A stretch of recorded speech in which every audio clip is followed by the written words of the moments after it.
Hello, everyone. Welcome to the Jann Arden podcast and show. It is a new week. We are well into fall. I've already had like 18 pumpkin spice lattes. Caitlin Green is back. Week 2 of being back. Woo-hoo. And we're feeling good. We're feeling like we're getting back into the groove. And let's just hit the ground running because we have lots of things to talk about. And listen, this isn't high on my list, but Caitlin is very... Listen, we're going to get reality TV stuff. We're probably going to get some overboard or underboard shows or whatever those off-board, on deck, on yachts. We're going to get some of that stuff. Joe Jonas and Sophie, whatever her last name is, Turner. Sophie Turner, they're getting divorced. I know. I don't know a lot about it. Sophie Turner, of course, very famous from Game of Thrones, 10 seasons of Game of Thrones. She was one of the main characters. Joe Jonas, part of the Jonas Brothers royalty. He's one of the Joe Bros, and they were a very beloved celebrity couple. So I think that's why this breakup has like hit the fandom of each of them kind of hard. And even like your regular person, I was talking about this on Chum this week, and everyone was like, we never saw this coming. They seem like such a great couple. And by all accounts, behind the scenes, like sources that I know who are kind of in the entertainment world, who've interviewed them, who've like sat beside them in LA, like all this stuff, they say that this was a really happy, normal couple. And so the news was surprising. But then it really quickly spun into something that I think this is really what I wanted to talk about. It spins into tabloids basically in a roundabout way, calling her a bad mom. That's not right. I mean, that should just be completely off the table. Exactly. It's crazy. It's a crazy thing to assess from the sidelines as a tabloid. And the spin was like, oh, she's a partier and he likes to stay home and he's been single parenting the kids. And I'm like, first of all, he's been on tour. So I don't know how he's been single parenting the kids on tour. And also, you know, this is not a narrative that pops up when he goes on tour. This is not a narrative that pops up about, you know, men who work when they have kids, or it just, I don't feel like the same level of judgment applies. And I just become protective because I think it's such a damaging, horrible thing to say. First of all, they've been married 4 years. They're super famous people. I have no sympathy for either of them. So I'm just going to put that out there right now. Why bother getting married? You have 2 little kids now, 2 little kids.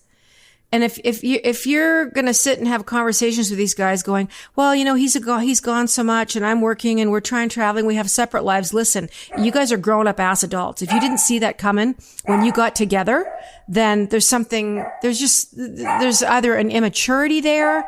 I don't know if they're not living in a reality. Joni, I know you're upset about the divorce, but you've got to stop. I just feel like, come on, guys. You knew what the stakes were. And her youngest child is 18 months old. I know. So obviously, you know, that this was very new in the marriage and they went ahead and had another child. Maybe they thought that was going to be something that fixed the marriage. But I really don't have a lot of sympathy and a lot of, it's not respect. It's not like I disrespect them, but just, come on. I mean, maybe you should have dated and seen the world and had some fun and zoomed around and been in love and excited. But there's a whole different thing that happens when there's children involved. And I feel bad for them. I don't think it's like right that the headlines are running with this assessment of the 2 of them as parents. No, it's not. Their relationship didn't work out. Like that's what it is. It happens all the time with famous people. It's like the least, you know, rare headline about famous couples is that they break up. But it's amicable. It's an amicable split. We both want it. And that piece of it, I'm like, can we stop with, like, can we try to keep the hands off of the judgment of a family member? And it's the same thing that happens a lot of times in the media where, you know, Britney Spears has to be placed under a conservatorship, but Kanye can have his butt out in Italy. Man alive. Ain't that the truth? No one's running around trying to get him some trustees to watch over his money and to make sure he's not traveling the world wearing, you know, white people matter T-shirts. And I know it really is. It feels unfair to Sophie Turner personally. It is. Yeah, the messaging is not right. So I think most people are sad about their split, but it's just one of those things where you're like, be wary of these, like, oh, insiders say she's a party monster. I'm like, no, I don't. Who knows that? And also it's clickbait. It is. It is that. It is. And I'll fall for it. I'm no angel. Like, I'll fall for those things sometimes. But it was an IG exchange that I had that kind of changed my mind. Okay, tell me about it. We're not going to give up our sources, but tell me what the gist of that conversation was. The gist of the conversation was that, you know, he has done nothing but be really supportive of her and her for his career. And she's talked openly about her struggles with depression. Who knows? Maybe it's postpartum depression or maybe not. Yeah. She had 2 kids back to back. She's from the UK. She's talked openly about wanting to move back to the UK. And he's US based and he has to be in LA for work.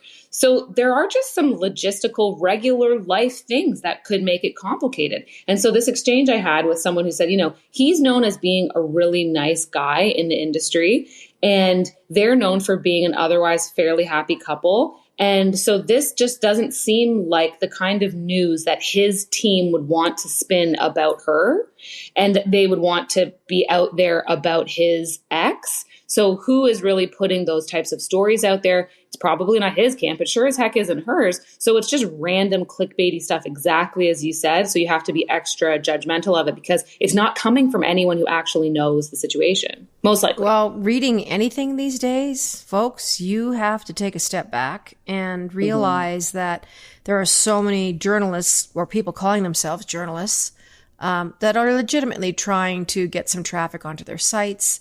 They're trying to generate a buzz. And, you know, a lot of this stuff, it's unfortunate. It's hard enough going through a breakup without being a public person and without having children involved, young kids. So I wish them well. I hope that they both have supportive families. You know, you worry about someone who has talked about mental health issues. And listen, it is tough being a public person. And when you're young, if I think about getting married at that age, I would have been divorced 5 times over now. If I had married each of my serious relationships, and I'm talking 3 years, 4 years, 5 years, 10 years. So really the last group of relationships that I've had over the last 2 decades, I thought were very serious. I was in love with these people. I never moved in with anybody, God forbid, but I knew myself well enough. I would never get married. And I just know my lifestyle, and I'm not talking about partying. I'm talking about traveling. I'm talking about all the stuff that I selfishly want to keep doing. But anyway, it's, going forward, I'm sure they'll get into new relationships and they'll have to navigate all that kind of stuff. But it's a cautionary tale, I think, and your point is well made about what happens when you get married. And in the year 2023, getting married when you're, 25 years old or whatever, and then quickly having 2 kids. That's young. That's like saying you're That's like 1934 called. They want their relationship back. Yeah. You don't have to do that anymore. And was it an accidental pregnancy? Did they just get pregnant? There's 2 of them though, so I don't think so. Maybe the second one wasn't so accidental. But anyway, when did she have the first baby? Can we do math? Can one of you super fans write in? They got married when, and when did they have the baby? Anyway. Be critical of the things you read when they become these big stories, because, you talk to some insiders and they're like, I don't think it's really like that. Well, I'm sure we're going to hear more about it as it unfolds, because the whole thing is Joe Jonas has secured a divorce lawyer. Like, we're not hearing her side of the fence talking about that. For someone who was very disinterested in this topic, I sure know more than I should. No, but it's good because then you have the perspective of like, let's look at this as just a regular human, non-famous relationship. If you get together young, you get married right away, and then you have 2 kids right away, you are leaving yourself in a place of kind of getting to know this person while the stakes are much higher. Mm-hmm. I waited a long time for a reason. Yeah.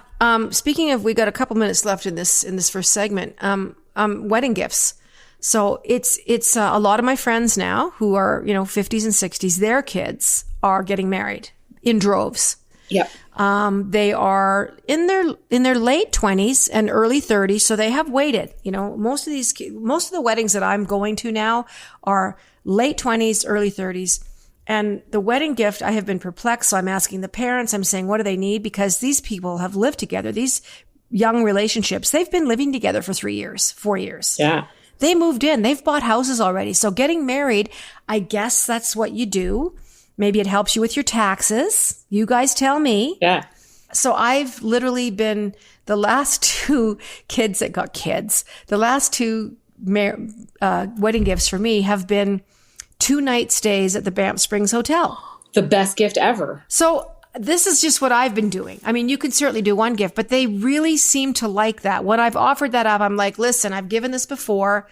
Would they want to go to the Banff Springs for a night or two and just chill? And so that's going out great. So getting back to that whole gift thing, the experiences for younger people now getting married, having an experience rather than a toaster seems to really be the thing. Would you agree? 1,000%. And because it's a line item in your monthly budget that if things are tight, you immediately eliminate. Okay. So when look at it's tight times right now with interest rates and inflation and everything else, and when you're just starting out and you've got mortgage payments, blah, blah, blah, you aren't going to spend the money to go to the Banff Springs. You're just not going to. You're not going to spend the money to go out for a really nice dinner. Those are going to be things you cut back on earlier on when you're trying to save money. So that's a splurge from Aunt Jann that they would never use themselves. And it's super memorable. And like you said, they've got those basics covered.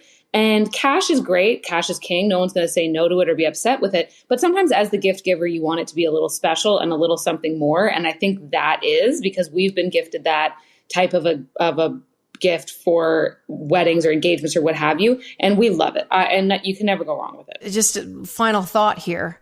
The last time I got somebody 2 nights at the Banff Springs Hotel was 2019 in the spring before COVID. And it was manageable. And I'm just going to tell you right now, it was around $775. 2 nights. Yeah. What's it today? The shock that came into me, so this is in November, it was about $1,300 with taxes and stuff. So I'm just saying, so $500 of a difference. Now, maybe it's the time of year. Anyway, you're listening to the Jann Arden podcast and show. We have lots of things to talk about. A dog going to the Metallica concert. The Great Wall of China being breached. I'm here with Caitlin Green. We are back. We are mighty. Don't go away. You're listening to the Jann Arden podcast and show.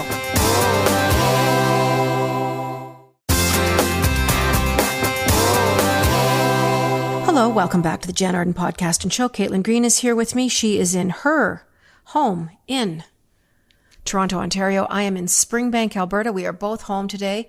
What's young Will doing? Is he sleeping? Is he snoozing? Is he in daycare? What's happening with him? Young Will is at daycare, enjoying his farm animals, or maybe reading or playing with some balls. Those are his top 3 activities right now. So he's probably doing that. Okay, so you must have seen the news about 50 children going to the hospital here in Alberta. Yeah. With E. coli. And all these daycares shared a common kitchen. Okay. Do you worry about things like that? Sending your child off to daycare? All the time. You worry about everything under the sun. I know. I don't even know why I'm bringing this up. I'm terrible. Anything you see involving children ever, like in life, this could be a missing child story from 1980. Okay. And it hits you like an arrow to your heart and brain. So you just, of course, you worry about absolutely everything. And then you can't take it all in. So you have to stop yourself from reading some of those headlines and not digging into the story. I want to be aware enough to try to protect him as much as I can, but then you got to cut it off. But my gosh, a lot of these daycares do that. They use one food prep service. And so I can see how this would happen. And it's the same thing that happens in, you always hear about outbreaks around packaged lettuce, because one processing facility will be contaminated and then a whole host of people get sick. So that's what happens with our food chain being the way it is now. I've never had E. coli, but I do have friends that have had it traveling. And like you said, lettuce, the most inconspicuous thing in the darn world. And you think, oh, lettuce, lettuce is a huge culprit, like bagged salads and stuff like that. Why are they feeding children? I wonder what they were eating. The things that I know from when I was surprised at when I was pregnant, because that's a huge concern, right, is getting food poisoning. So I always think in my head, oh, no one's having sushi. And my OB was like, actually, sushi's probably fine because we're not close to the ocean. So it's being shipped here. Thus, it has to be flash frozen, which would kill the bacteria. What you're really worried about is deli meats, number 1, and that's also off my list. Yeah, for sure, and should be off most people's list because it's also just generally speaking not very good for you if it has nitrates in it. But then the other piece of it is lettuce, and especially sprouts. the like Brussels sprouts and all those, they are micro filled sprouts, with, microgreens. but specifically alfalfa sprouts, they can harbor really I'm harmful throwing bacteria. mine out. I just bought some. So your higher risk stuff is going to be weird salads, like a weird pre-made salad, pre-bagged lettuce, and then deli meats usually. Okay, note to self. Listen, moving on. A husky by the looks of this photograph that I'm looking at. They call him a music-loving dog, escaped from their home and snuck into a Metallica concert in California. It was a German Shepherd named Storm. And he was taken to a shelter after they found him sitting in a seat during a Metallica show at SoFi Stadium in Inglewood. The band said that it was great, that she had a wonderful time listening to her favorite songs. Oh my God. Yeah. They renamed some of the song titles to Barks Eterna, Master of Puppies, and The Mailman That Never Comes. Okay. So anyway, I thought that was a cute story. I would be so freaked out to know that my dog, I went, how did a dog get into the stadium, for one thing? Well, and I'm also sitting here thinking, I can't imagine you performing for a whole like audience of dogs. I think you would actually like that. An audience of dogs. Well, it's not far from the truth. No, I have such a great audience. Sometimes it's alarming to me how quiet they are. Like I've been looking at Taylor Swift Eras tour clips and the cheering and the singing, to have 80,000 people singing every word. If you sang along at one of my shows, people would probably be mad. I don't know if it's the certain age, but you would literally be shushed. People would be mad. The usher would show up. One time, many years ago, probably 15 years ago, I was in, I believe, North Bay. Two women were sitting in about the 5th, 6th row. I couldn't really see them. They started singing along to the songs, like right out of the gate. They'd clearly had a few drinks, which is fun. Mm-hmm. And the people in front of them were going to have none of it. And an actual physical fight ensued. And it's the first time in my life the house lights went on, and a lot of people were laughing and they were cheering, and they hauled all 4 of them out. So the 2 people that were annoyed by the singing and the 2 people that were like, we're going to effing sing if we effing want to. And it was literally hair pulling, punching. It was 4 women. So there you go. And they were removed. The whole audience started clapping. And then we proceeded to do the show. And that is the only time in my career I have had a heart attack. I had a gentleman have a heart attack one time. So the house lights went on and he was taken out on a stretcher. And I said, shall we keep going? And people were like, yes, please. And a little bit of uncomfortable laughter. The gentleman was fine. Because everyone was checking.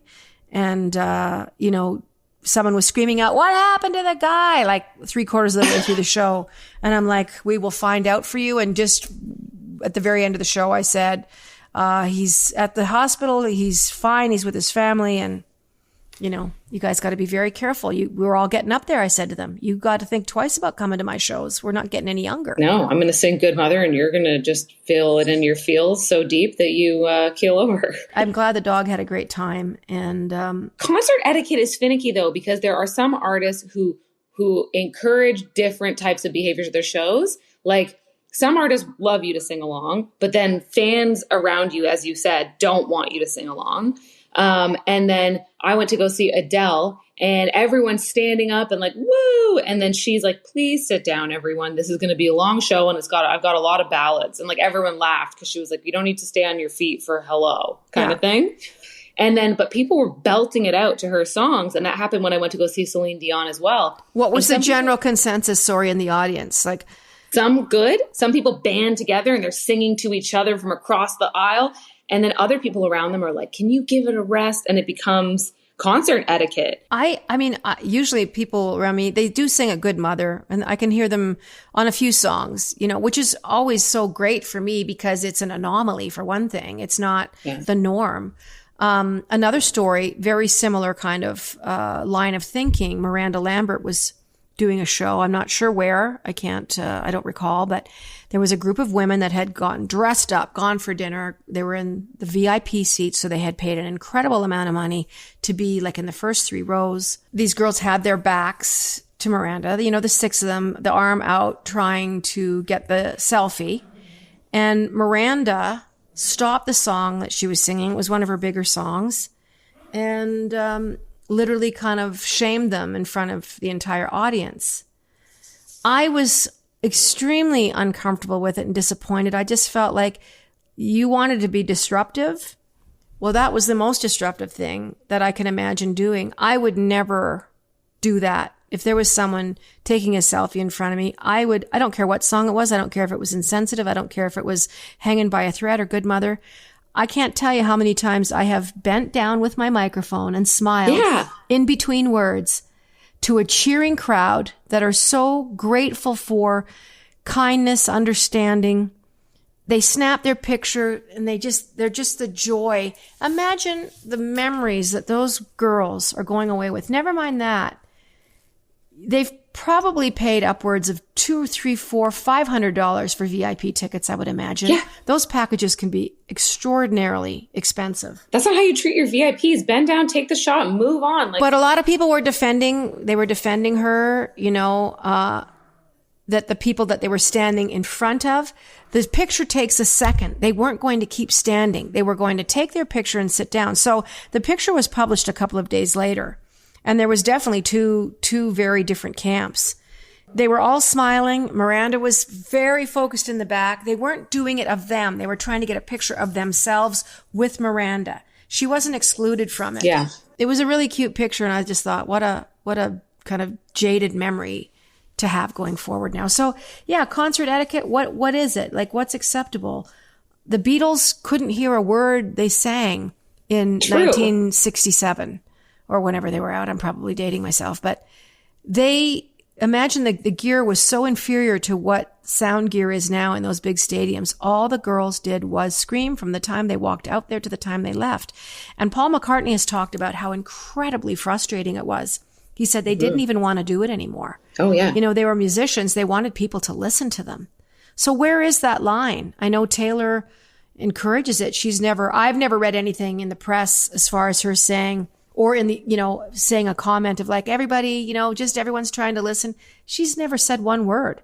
They got bracelets that light up. Everyone's dressed up. She wants that vibe and she cultivates it. And I think that's why people get so excited to see her show. That's why she has now a concert movie coming out, obviously, because the energy is cinematic level. So I don't know. I would go the Taylor Swift route over Miranda Lambert, but that's just me. I say don't bemoan your VIPs. You're listening to the Jann Arden podcast and show. We got lots to talk about. I want to talk about the Great Wall of China just being plowed over. We're going to talk about that and so much more when we get back. You're listening to the Jann Arden podcast and show. I'm here with Caitlin Green.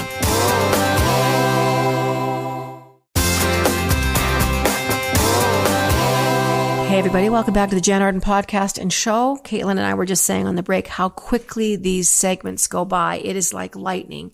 Luckily for us, there's always a never-ending barrage of things to speak about in this world. TikTok.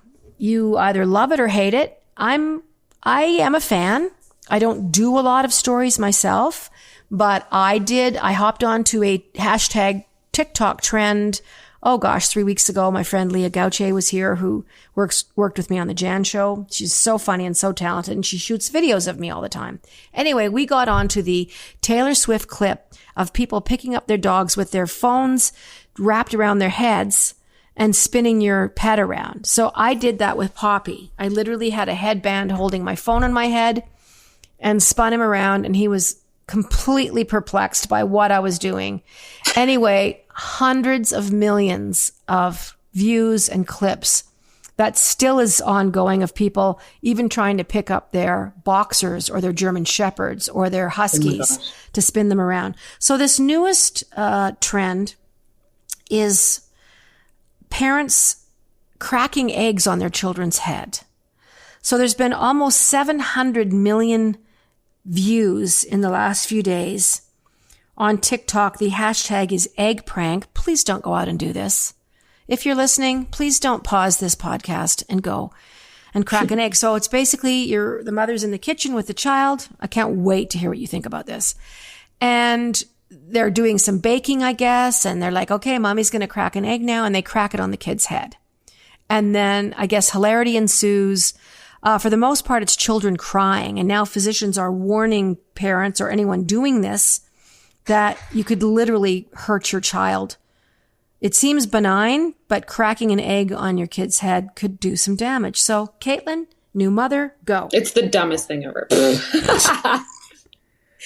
Yes, something you'll never see me do with Will.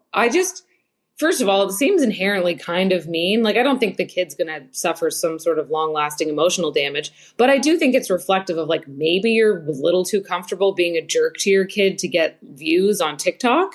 I mean, that's really what it is. Be a jerk to your kid, and then hopefully a couple people click on the egg challenge hashtag and then see your profile and what at best like it. It's too much. Everyone just wants to have their, like, moment in the sun for anything they can possibly find. And if it means giving your kid salmonella poisoning through their soft spot of their head. It's so funny that you say that. Dr. Megan Martin, a pediatric emergency medical consultant at Johns Hopkins, has 12 million followers on TikTok. And she said, not a fan of this at all. This is not something that benefits kids in any way. And I honestly don't find it entertaining. We are literally watching people smacking salmonella on their kids' foreheads. So, yes. And going back to the whole thing, kids have enough stuff to contend with without something getting into their mouth or on their heads or in their ears or eyeballs. Like, so let's just... If that was me and I was a kid, I would immediately just think so much less of my parent for setting up a phone, cracking an egg on my head, and then later you see the video. Later in life, and in that moment, I think knowing myself back in the day, I'd be like, you're a loser for this. Like, that's just what it comes down to. You're embarrassing your kid in your kitchen, hoping that what is the outcome of this? I don't know. I don't like it. But people have monetized. This is what's happening now. And it's pretty much on all formats. Instagram is guilty as well. Maybe not for the prank stuff. That's really a TikTok thing. Yeah. Remember Periscope back in the day when you had 20 seconds? There were some very clever Periscope artists that put together these. It seemed impossible. But anyway, people are monetizing like their self-esteem, how they value themselves, how they see themselves in the world, if they have any status. Here's ordinary people, otherwise ordinary people that are having millions of followers and brand partnerships and making money, unlike they've never seen in their lives, doing really questionable things, whether it's everything from, makeup stuff to cracking an egg on your child's heads. I mean, when there's people getting 800,000 views for a prank gone wrong with your child that people are finding funny. If that's how you are expressing or calculating your value in this world, we really have to rethink things.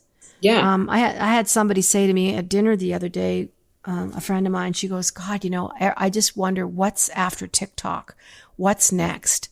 And we always think the pinnacle has been met. Like, we've climbed to the top of the social media mountain. But what is next in TikTok? We're always kind of looking at, the Asian belt for the technology stuff coming out of there. I don't know. I wish people had more faith in just living their lives and they didn't need complete strangers to tell them by, how many likes they're getting, and they're checking it constantly. How many likes, how many views do I have? And people are spending, and I'm not kidding you. I just read a statistic about young people are spending 10 hours a day on TikTok. Oh my gosh. And they're really trying to figure out how to, can a government step in and say, it's going to shut down automatically on your child's phone? Like, or do parents actually get in there and say, you got 2 hours? Or do they just completely stop them from doing it altogether? I don't know. It'd be hard to be a parent. I don't look forward to navigating that at all. And I certainly don't think it's easy, but I do think a lot of the video content portion of it, less the still images, but the video content, the reels, all that stuff, what it can do is give positive reinforcement to kind of embarrassing cringe behavior. And so people get all these views for doing something that's kind of embarrassing and cringy. But of course, someone's going to look at it. Then they think, oh, this is good. I could be the next insert TikTok I'm influencer's worth name. Something. Yeah. And so when you say to yourself, 700,000 people have seen this. I'm like, 700,000 people have seen a lot of things on the internet. That does not a celebrity make.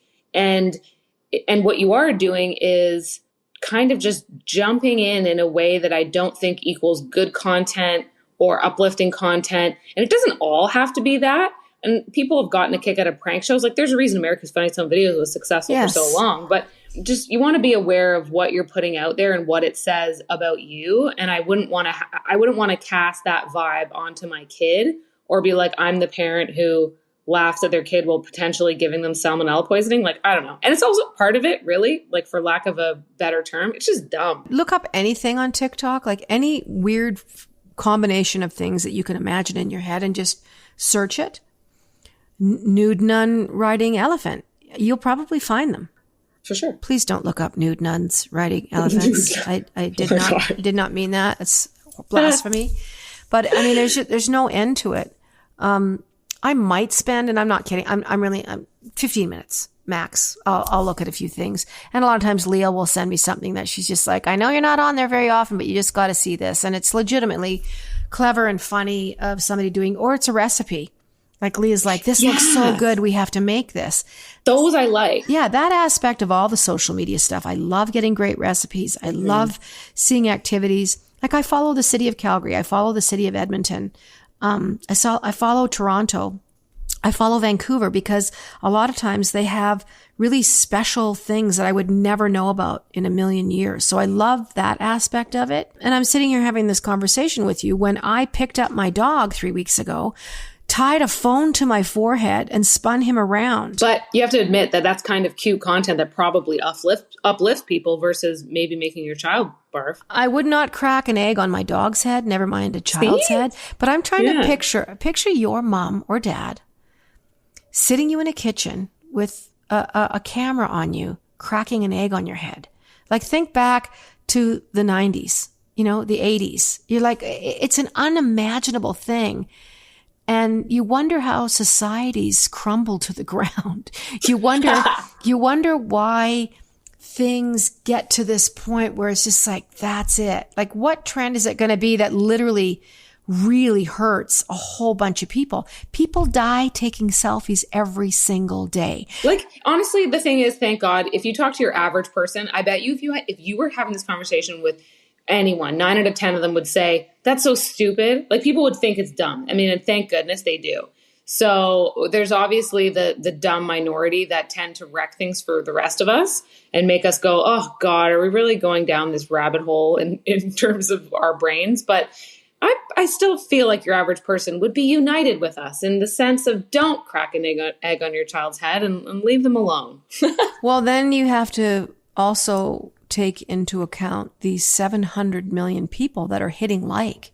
The 700 million Are they people. liking it, or are they watching it? They're watching it, and people are getting likes, and you're right. Maybe they're not liking it, because that's a different thing. See, here's my very little understanding of TikTok. I think the likes and the views are different things, and views mean so little, because I mean, it just really can actually tell you that people are either searching for that or the algorithm served it to them. So they're not actively seeking it out. They don't necessarily even want it, but is it thrown in their face via their phone? Yeah, it is. Can you explain to me a little bit? Because we are a science-based show. A deeply what is an algorithm? I know that you can speak to that better than I can, and because people hear this word all the time and they wonder why they're seeing what they're seeing. Can you speak to that? Yeah, your phone wants to give you content that you engage with. Your phone wants to give you content that it thinks you like, because it knows you'll spend more time on that app using it if it's giving you things that you're interested in. So when you like something, when you watch it, when you save it, when you send it to someone else, when you comment on it, when you engage with that content, you're going to see more and more and more of it. So all of a sudden, you like a couple dog videos. Well, now your whole explore page is dog videos. Well, thank God, because it is. So, but that's what I'm saying. You can rework that algorithm to your benefit. You don't want to see something anymore? Start unfollowing it. Say, I don't want to see this. give that app the feedback so it can cater the content that you want. And if you don't like something, don't engage with it. Say, I don't want to see this. And if you like something, like it, save it, send it, do all that stuff. Caitlin, don't unfollow me. I never will. You're listening to the Jann Arden podcast and show. I'm here with Caitlin Green. Let's talk about bears drinking White Claw when we get back. We are not sponsored by the White Claw people, although we would accept any generous offers that they have. Don't go away. Jann Arden podcast and show. Caitlin and I will be right back.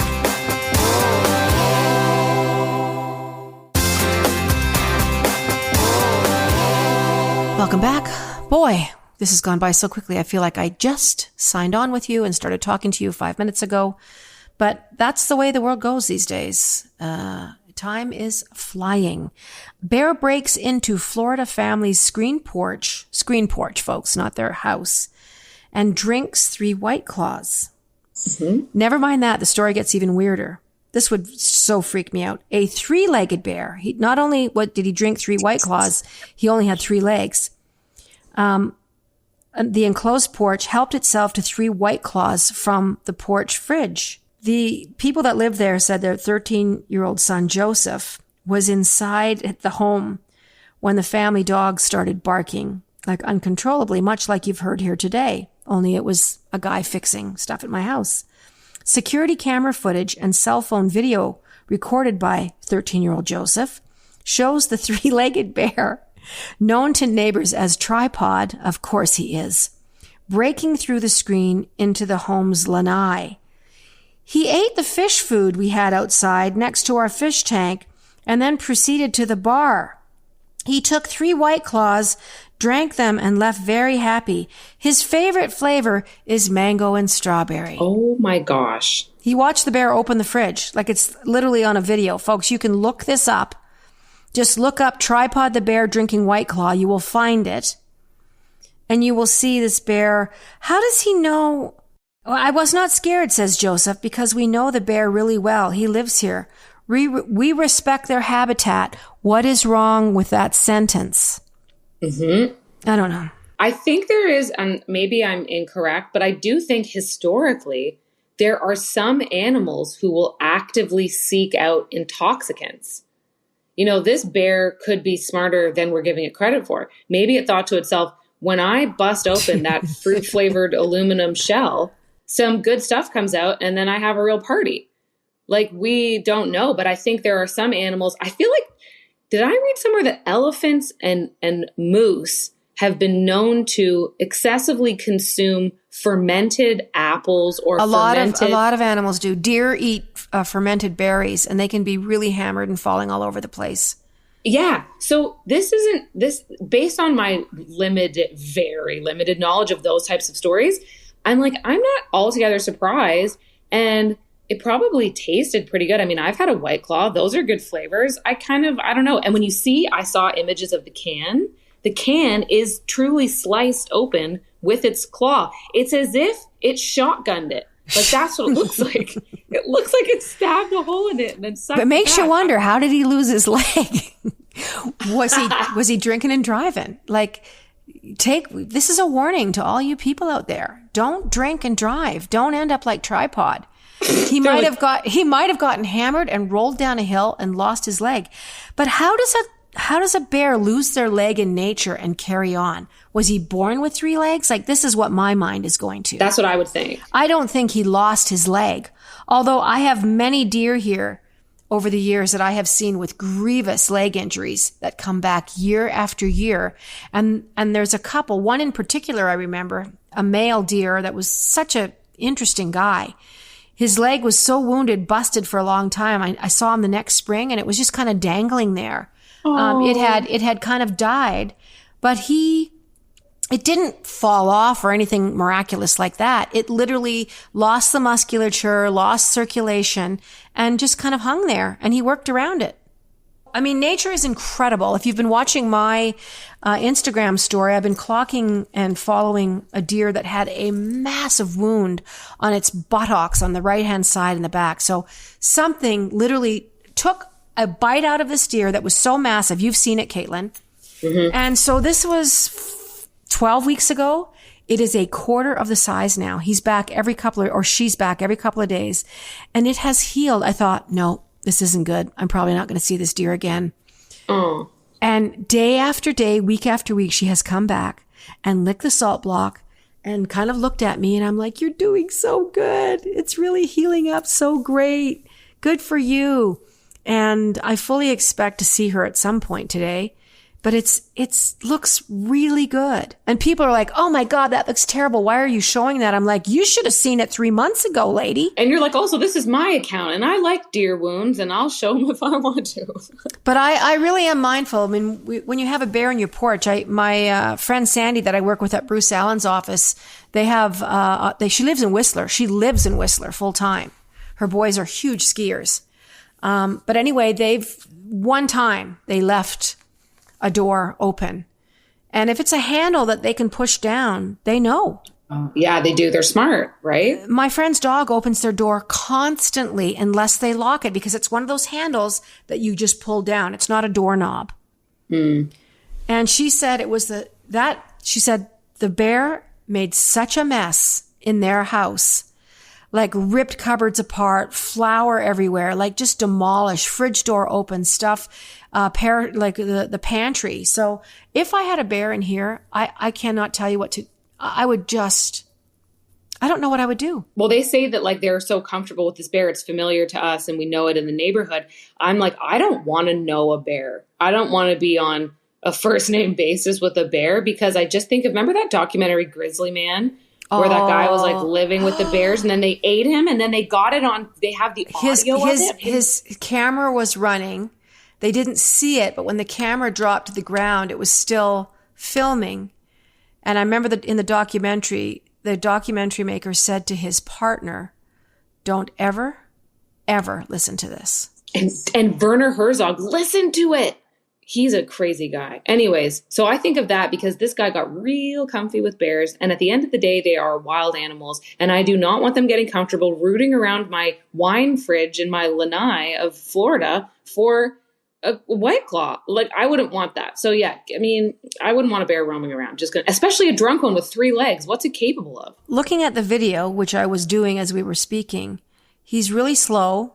He just kind of hops. It's the front left leg that's missing. Mm-hmm. And I'm just like, I don't know. I feel bad. Young Joseph, 13-year-old Joseph, had the wherewithal to stay in place where he was, not engage this thing. But it's very possible. I have a bear that comes through every spring. I don't know if it's the same one. I'm on the river. Animals walk along the river. It's like the highway. But the one day that I was screaming for Mitty, this is when Mitty was still alive, screaming at her to come in, and she was scared, but she was barking at this bear. And I have a glass railing. It's 3 feet high, as they are. And the bear was hanging off of there, just looking in at us like, oh, I'd sure like to come in there. That looks like really nice. Maybe you got some stuff in there that I might like. But I just remember my heart just pounding. And I got Mitty in the house and shut the door. And I didn't even stand by the glass because I didn't want the bear to see me. So I kind of like peeked through the kitchen.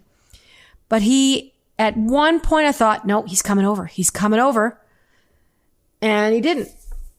And I used to keep birdseed in my screened-in porch. I kept it in a plastic garbage bin with a lid.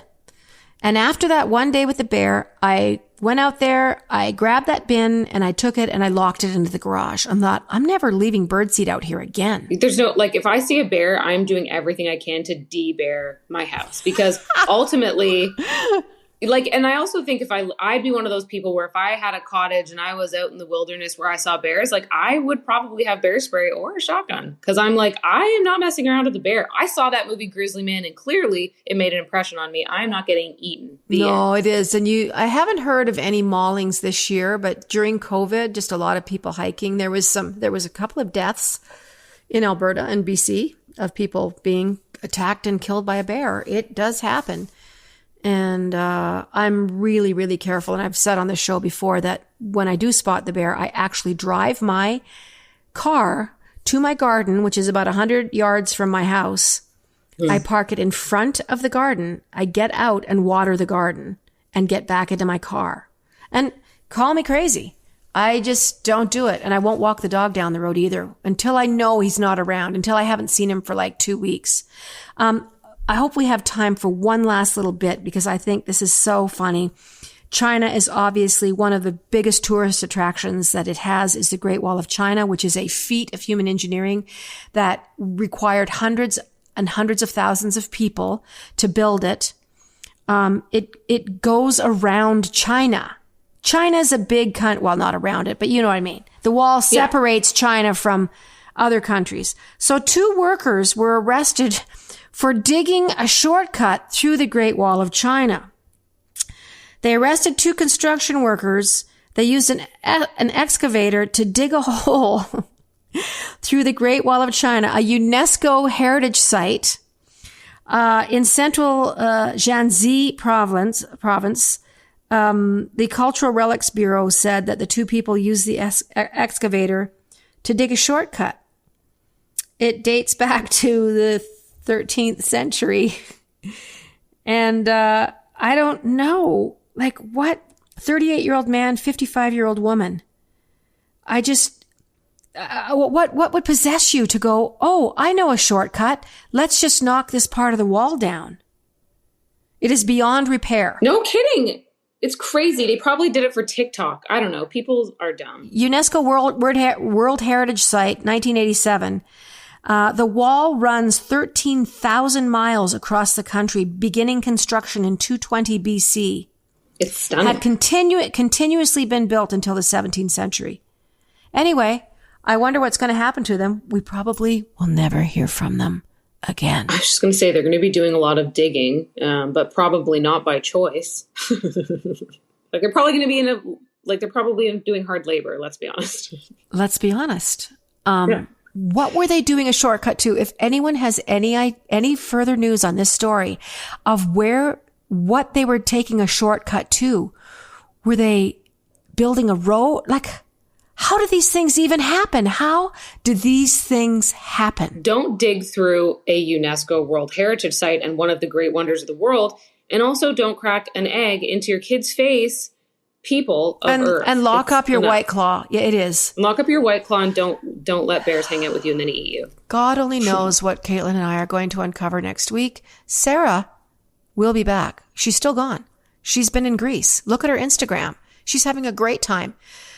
You know, Caitlin and I can barely work the buttons. We can barely work the buttons. But here we are. You see what I'm not doing. I'm not capable of. But listen, thanks for listening. Hit that subscribe button. Give us a review. We'd appreciate 5 stars. We'd appreciate 6 stars, even though there's only 5. We will pop up in your feed, even without you searching for us week after week after week. We have been here for hundreds of shows. We are well into I guess this is our 2nd season. We're still calling this season 2. We're the same age as the Great Wall of China at this point. We'll see you next week. Caitlin, always great to see you. Say hi to young Will. Cutest baby in the world. You can listen to us on iHeart or anywhere that you stream your favorite podcast materials. We'll see you next time. Toodly-doo.